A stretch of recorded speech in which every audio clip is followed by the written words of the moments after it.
to this really interesting new video by Flowmotion, because today we are going to take a look at the new version and all the new features within that version.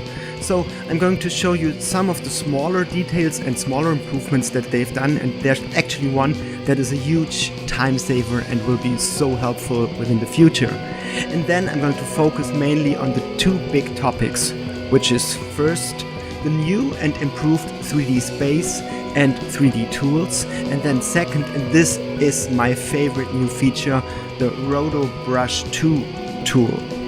So why don't you just follow me into the new version of After Effects. So here we are in the new version of After Effects, and before we even start, let me quickly tell you something. If you do have any questions about After Effects or about visual effects or the equipment I use, just leave me a comment on this video and I promise I will answer all of your comments. And now let's directly start with the first small thing that they have changed, but this is really a big one. To show you what I mean, let's create a red solid, hit OK, and maybe we also create a green one, because we just want to mask out some stuff here. So normally I would hit G or go to the pen tool, and then I would start drawing. And I would spend some time to create something really awesome, and then I would realize, oh man, I am on a shape layer, and I have done that at least 1,000,000 times, where I'm rotoing out pretty precise like a person or whatnot, and I'm spending like half an hour on it, and on the last click I realize, oh, I have just created a shape layer. I'm pretty sure that many of you have done that mistake 100 times. When I'm going on the pen tool or I'm hitting G, I see now a star icon next to the pen tool, which indicates that I'm drawing a shape now. Such a small thing, but such a big impact. So when I click on the green solid and I'm bringing out the pen tool, you see that I get this square next to it, which indicates that I'm actually on a layer at the moment. And again, if I click away and go into here, you directly see what type of mask or shape or path you are creating. But now let's switch to the big news. And therefore maybe we start with the 3D scene. So I just opened that up, and as you see when I zoom out here, I have already created a small scene here which has some layers, some trees and some grass layers. I have a floor and I also have a background. So the normal workflow now would be, or to even get to that point, you would have to create a camera and then you could orbit around or zoom and pan. But now, by simply hitting C, which brought up the camera options before, I can now use them without actually having a camera.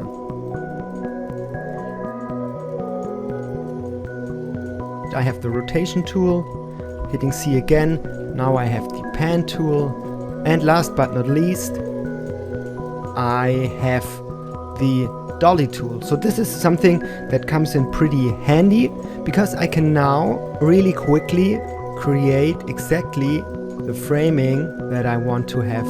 And what you also see is that those three icons are now all also found up here in your tools panel. And also you can choose between different orbit, pan and dolly tools. And this makes your life in 3D so much more fun, because now you have the option, for example, if we take a look at the orbit tool, you can now orbit around your cursor, you can orbit around the scene, or you could orbit around the camera. And this is for all of your tools. So what does that actually mean? So let me quickly choose the dolly toward cursor tool. And so when I click on the lion now, it does exactly what you expect it to do. It dollies to our lion. Perfect. So let me quickly reset that. Let's say I wanna dolly to the logo. So I click there and then I drag into, and now the camera dollies to the Jungle Book logo. And of course you can do that with every other point. Let's say you want to dolly to that tree. Well, you can. It's just that click. And you can do the same, for example, for the orbit tool. Now you can orbit around the scene or orbit around your cursor. So that's just so cool and so useful, and hey, I wish I would have had that like 15 years ago. But hey, wait, there's even more, because now I found a nice spot for my camera, but I still don't have a camera. So wouldn't it be nice to create the camera perspective out of what I have done so far?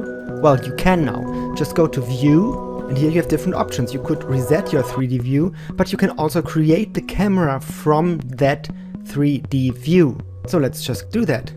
And now we have created a camera that sits exactly at that point that you have defined. Of course, you can still create your own camera the old-fashioned way, layer new camera. You have all the same options. Hey, and when you click on this, everything looks a little bit more updated. But let's actually not have a look at this on the camera, but let's have a closer look on our lion. So now we only have our lion, and as soon as we set him to a 3D layer, so I just disabled it, and now I'm enabling it again, you see that I get these new 3D handles, and they are super intuitive, so they do whatever you expect them to do.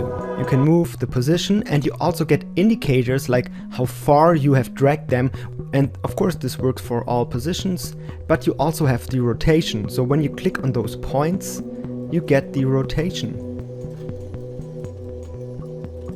And of course, if you click on those squares, you can scale this up, and again, if you hold down Shift while doing that, you can scale it uniformly.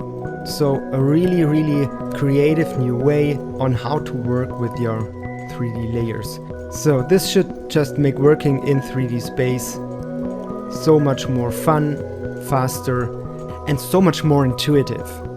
Awesome. So having that said, let's switch to the most awesome part of all of this, the Roto Brush 2 tool. I've already created something here because I found that nice clip of that model walking on the beach, and that would be like a really nice commercial shot, but obviously this is like a tourist beach and there are so many people on the beach.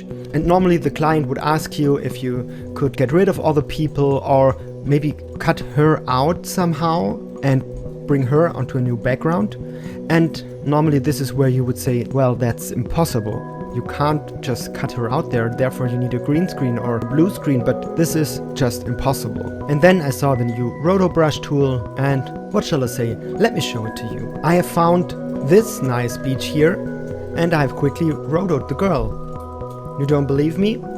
This is the girl on her own, and if you take a look on the alpha channel, this actually is pretty amazing. I know what you're thinking. You can't believe it, because I couldn't believe it myself. So I'm going to show you how I did that. I bring out the original clip. And now let's roto her out. And let's do this in real time. And therefore we need to go over here to the Roto Brush tool.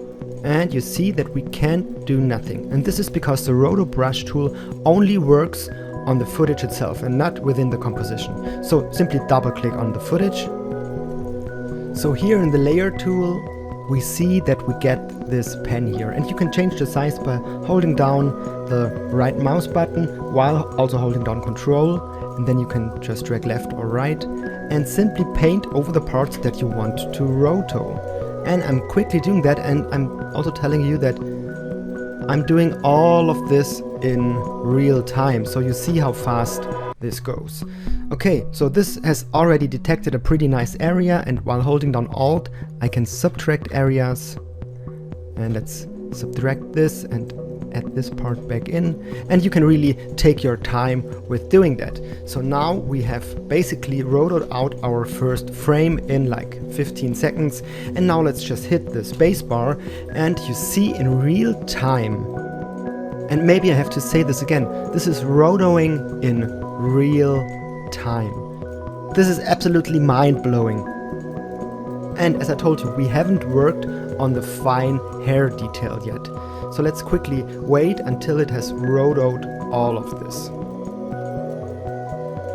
Perfect, and now you have those viewing options down here, and you see that it has done a pretty accurate roto And think about all those possibilities. Maybe you have a really good key, but you have some holes in the body or stuff like that because your actress was wearing some shiny stuff.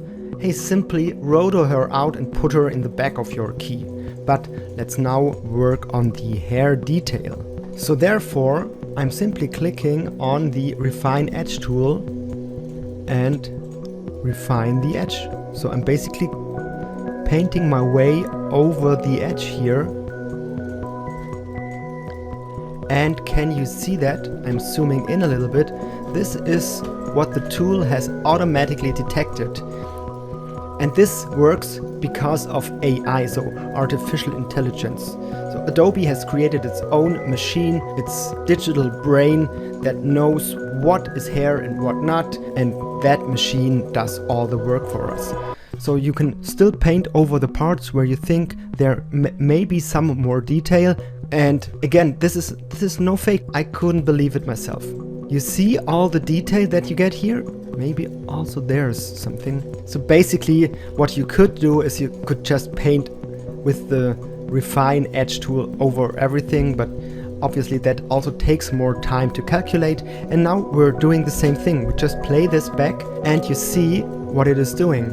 It creates that matte for us, and you also see that this just takes a little bit more time. But honestly, if you would have given me as much time as I wanted before to do that job, I would have had no idea on how to do it.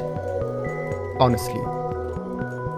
And once you're happy with your work, I just click the freeze button, and that will analyze what we have done so far and bake it into our effect. And now we can also switch back to our composition. And here you see with and without the Roto Brush Refine Edge tool applied. We quickly fill this with a color so you can really see what's going on. So, and we did that, and let's watch it in combination with our new background. You see, for example, you have a black outline here, and you can still fine tweak the whole effect. For example, I can feather all of this a little bit, and then I just shift the edge until that black border disappears. Now let's just add some color correction that I also had on the clip I showed you before. And this is what we have created in less than 5 minutes. And this is already the end of this video, where I wanted to show you the new features within the new version of After Effects. I really hope you learned a little bit and got excited about After Effects. Hey, and if you did, then feel free to give me a like or subscribe to my channel. And again, as I told you, if you have any question, feel free to write it down in the comments below, and I will promise you will get an answer for that. And now I wish you a lot of fun with the future of After Effects.